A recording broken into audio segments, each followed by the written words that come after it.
మన Visakhapatnam steel factory భవిష్యత్తు మీద గత 3-4 సంవత్సరాల నుంచి విశాఖ ఉక్కు ఫ్యాక్టరీని ప్రైవేటైజ్ చేస్తున్నారు అని చెప్పి భారతదేశంలో మన ఆంధ్రప్రదేశ్లో చాలా వదంతులు అలాగే అనేకమైనటువంటి విషయాలు మనం చూస్తూనే ఉన్నాం. ఈ మధ్యకాలంలో ఎలక్షన్స్ ముందు కూడా కూటమి నాయకులు శ్రీ చంద్రబాబు గారు అలాగే జనసేన నాయకులు పవన్ కళ్యాణ్ గారు బీజేపీ నాయకులు చాలామంది అందరూ కూడా విశాఖ ఉక్కు ఫ్యాక్టరీని మేము ప్రైవేటైజ్ చెయ్యం, మేము ఆపుతాం అని చెప్తూనే వస్తున్నారు. కానీ ఈ మధ్య నేను పార్లమెంట్లో విశాఖ ఉక్కు ఫ్యాక్టరీ గురించి దాన్ని ప్రైవేటైజ్ చేయొద్దని చెప్పి నేను ఒక ప్రశ్న వేయటం జరిగింది. ఆ ప్రశ్నకి జవాబుగా పంకజ్ చౌదరి గారు అనేటువంటి minister of state for finance, ఈ పంకజ్ చౌదరి గారు అనేటువంటి minister of state for finance వారు రిటర్న్గా నాకు రిప్లై కూడా వారు ఇవ్వటం జరిగింది.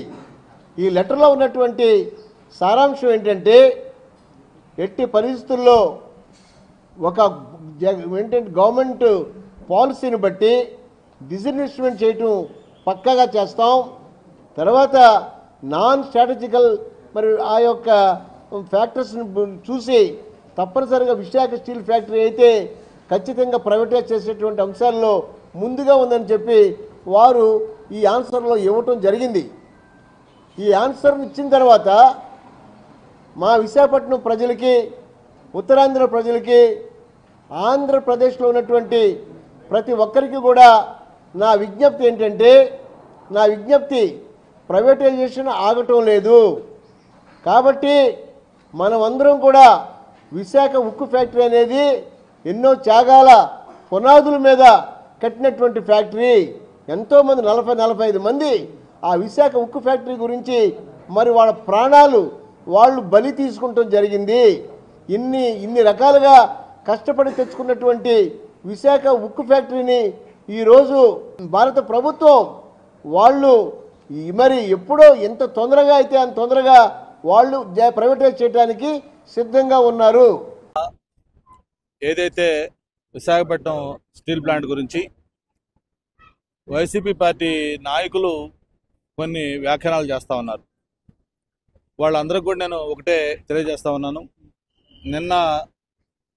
మొన్నే ఎమ్మెల్సీగా తెలుగుదేశం పార్టీ దయతో, అంటే ఎందుకు దయతో అంటున్నానంటే మేము క్యాండిడేట్ పెట్టకపోవడం వల్ల గెలిచిన ఒక సీనియర్ నాయకులు, అలాగే మొన్నే జరిగిన ఎన్నికల్లో రాష్ట్రంలోనే భారీ మెజార్టీతో ఓడిపోయిన వ్యక్తి, మాజీ మంత్రి, ఇటువంటి వాళ్ళందరూ కూడా కొన్ని వ్యాఖ్యానాలు దాని మీద మాట్లాడటం కూడా జరుగుతూ ఉంది. నేను వాళ్ళందరూ కూడా తెలియజేసేది ఒకటే, విశాఖపట్నం స్టీల్ ప్లాంట్ అనేది వాళ్ళకి రాజకీయం, కానీ మాకు కానీ మా పార్టీకి కానీ అది ఒక సెంటిమెంటు, అది ఒక అభిమానం, అది ఒక తెలుగువాడి గుండె చప్పుడుగా భావించే భావన మాది, మా పార్టీ వాళ్ళది. తెలుగుదేశం పార్టీ వైఖరి ఏంటో చెప్పాలని చెప్పని నిన్న నాయకులు ఈ స్టీల్ ప్లాంట్ దీని మీద మాట్లాడడం జరుగుతూ ఉంది. మరి వాళ్ళు నిక్కర్లు వేసుకోకముందే తెలుగుదేశం పార్టీ స్టీల్ ప్లాంట్ పట్ల ఎలా ఉంటుందో ఏంటనేది వాజ్పేయి గారు ప్రధానమంత్రిగా ఉండగా, నేను ఎర్రవనాయుడు గారు, ఎంవీఎస్ మూర్తి గారు, మేమందరం ఎంపీలుగా ఉండగా ఆ రోజు డిజిన్వెస్ట్మెంట్ ప్రపోజల్ వస్తేనే చంద్రబాబు నాయుడు గారి చొరవతోటి ఆ రోజు వాజ్పేయి గారిని కలిసి ఆ స్టీల్ ప్లాంట్ ఎట్టి పరిస్థితుల్లో కూడా డిజిన్వెస్ట్మెంట్ ప్రపోజల్ చేయకూడదు, దాన్ని విరమించుకోవాలని ఒత్తిడి తెచ్చి దాన్ని చేసిన ఆ రోజు నుంచి ఈ రోజు వరకు కూడా ఎప్పుడు కూడా స్టీల్ ప్లాంట్ అనేది మాకు ఒక చాలా ప్రయారిటీతో కూడుకున్న అంశం.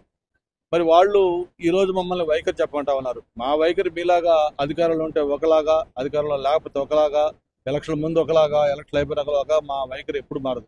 ఎప్పుడు కూడా మాకు స్టీల్ ప్లాంట్ అనేది అది ఒక పరిశ్రమగా మేము చూడలేదు. ఎంతోమంది ప్రాణత్యాగంతో పోరాటం చేసి సాధించుకున్న స్టీల్ ప్లాంట్ ఏదో స్టేట్ కోటాలోనో లేకపోతే ప్రాంతాల కోటాలోనో వచ్చిన పరిశ్రమ కాదు, అది ఎంతోమంది ప్రాణత్యాగం చేసింది. అందుకే తెలుగువాడి గుండె చప్పుడుగా దాన్ని మేము భావించడం జరిగింది. ఆ రోజు నేను రాజీనామా చేసినా కానీ, మన పల్లా శ్రీనివాస్ గారు ఆమె నిరాహారదీక్ష చేసినా కానీ, లేకపోతే చంద్రబాబు నాయుడు గారు మన అధికారంలోకి వచ్చిన వెంటనే ఏదైతే మ్యాంగనీస్ ఓరు గల్లు ఎక్స్టెండ్ చేయటం కానీ, మరి సాక్షాత్తు స్టీల్ మినిస్టర్ని విశాఖపట్నం స్టీల్ ప్లాంట్ తీసుకొచ్చి మొత్తం ఆయన్ని విజిట్ చేయించి ఆయనతో కూడా ఒక స్పష్టమైన హామీ ఇప్పించడం కానీ, ఇట్లా ఏ రకంగా చూసుకున్నా కూడా తెలుగుదేశం పార్టీ చాలా స్పష్టమైన దీంతో వైఖరితోటి స్టీల్ ప్లాంట్ కాపాడుకోవడం కోసం అన్ని ప్రయత్నాలు చేస్తూ ఉంది.